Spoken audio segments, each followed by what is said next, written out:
दादी पहले से ही बहुत गुस्सा है। तुम परेशान मत हो, ज्यादा समय नहीं लगेगा जब तुम्हारे जावेरी परिवार के लोग आकर तुम्हारे पैरों में गिरेंगे। जैसे ही नक्श ने ये कहा, उसी समय हॉल के बाहर से एक नौकर की आवाज आई। कल्याणी मैडम, बिंद्रा ग्रुप के सीईओ राहुल बिंद्रा यहाँ आए हैं। मुझे समझ नहीं आ रहा है कि मिस्टर बिंद्रा का अचानक से यहाँ कैसे आना हुआ। कल्याणी जी, मैं आपको बताता हूँ कि मैं यहाँ क्यों आया हूँ। क्या अनिका जावेरी यहाँ मौजूद हैं? मैं आज खासकर उन्हीं से मिलने आया हूँ। इससे पहले कि कल्याणी कोई जवाब देती, राहुल की नजर भीड़ में मौजूद अनिका पर पड़ी। हेलो भाभी, मेरा नाम राहुल बिंद्रा है, मुस्कुराते हुए राहुल ने कहा। भाभी, मैं जल्दी सूरत जाने वाला हूँ, इसलिए आज मैं स्पेशली यहाँ आया, जिससे जावेरी परिवार के 60% शेयर्स जो मैंने इंपोर्ट और एक्सपोर्ट के बिजनेस के नाम पर लिए थे, उन्हें आपके नाम पर ट्रांसफर कर सकूं। ये बोलने के बाद राहुल पीछे मुड़ा और अपने बॉडीगार्ड से अनिका को एक डॉक्यूमेंट पास करने के लिए कहा। यह सुनते ही कल्याणी और जावेरी परिवार के बाकी लोग स्टन्ड रह गए थे। उन सभी के चेहरों पर खुशी आ गई थी।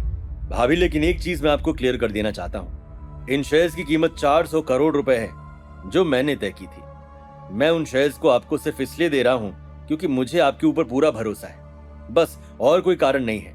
और उन शेयर्स पर किसी और का हक नहीं होगा। आप चिंता ना करें मिस्टर बिंद्रा। लेकिन मिस्टर बिंद्रा, एक चीज मुझे समझ में नहीं आई, आपने मुझे भाभी कहकर क्यों बुलाया? ऑफ कोर्स, क्योंकि आप मिस्टर नक्श की वाइफ हैं। मिस्टर नक्श, अगर आपने मुझे पहले ही बता दिया होता कि अनिका जावेरी आपकी वाइफ हैं, तो मैं उसी दिन सारे शेयर्स उनके नाम कर देता। क्या? मैं तो चाहता हूं कि यहाँ आओ, बार बार आओ, और तुम कंप्लेन कर रहे हो। अरे नहीं मिस्टर नक्श, आपकी कंप्लेन करने का मेरा कोई इरादा नहीं था। मिस्टर नक्श, वैसे तो मैं आपके साथ एक अच्छा लंच करना चाहता था, लेकिन अहमदाबाद में मुझे एक जरूरी काम आ गया है, इसलिए मुझे निकलना होगा। ठीक है, ध्यान से जाना। जल्द ही राहुल अपने बॉडीगार्ड्स के साथ जावेरी मैंशन से चला गया। राहुल तो वहां से चला गया, लेकिन उसके एक्शंस ने जावेरी परिवार के लोगों को सदमा दे डाला था, जिससे बाहर आने में उन्हें काफी समय लगा। शॉक्ड होते हुए सभी नक्श को ही देख रहे थे।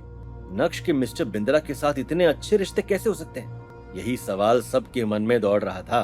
तुम मिस्टर बिंद्रा को जानते हो? हाँ, हम दोनों बहुत ही अच्छे दोस्त हैं। अब उन शेयर्स का ख्याल तुम्हें ही रखना है, और मुझे भी मेरे बॉस के काम का ख्याल रखना होगा। चलो, मैं चलता हूँ। इससे पहले कि अनिका नक्श से कोई और सवाल करती, वो पीछे मुड़ा और जावेरी मैंशन से बाहर निकल गया। किसी ने भी नहीं सोचा था कि जावेरी परिवार के 60% शेयर्स अनिका के हाथ में आ जाएंगे।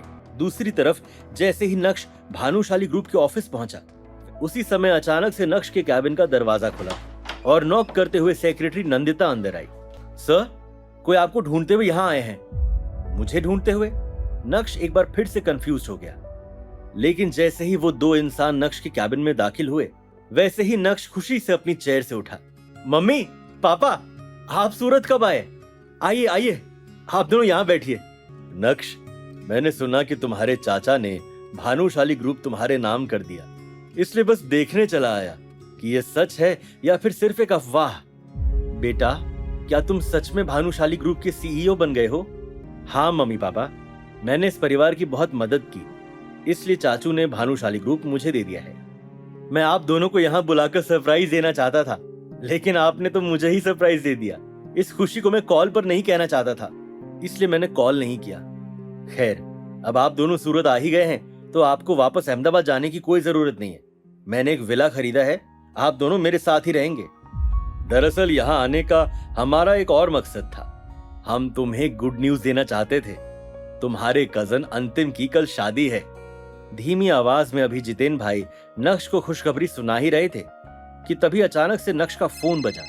वो कॉल उसके चाचा यानी दर्पण भानुशाली का था। जैसे ही नक्श ने कॉल उठाया, सामने से उसे अपने चाचा की धीमी आवाज सुनाई दी। नक्श, क्या तुम कल फ्री हो? हाँ, मैं फ्री हूँ। क्या बात है चाचू? तो बात ऐसी है कि कल अंतिम की शादी है। मैंने तुम्हें कॉल इसलिए किया जिससे तुम्हें स्पेशली परिवार के मुख्य गेस्ट के रूप में इनवाइट कर सकूं। मैं जरूर आऊंगा। क्या कॉल तुम्हारे चाचा का था? अंतिम की शादी का इनविटेशन दिया? हाँ, तो चलो कल हम सब एक साथ वहां चलते हैं। क्या ख्याल है? ठीक है, कल हम सब एक साथ वहां जाएंगे।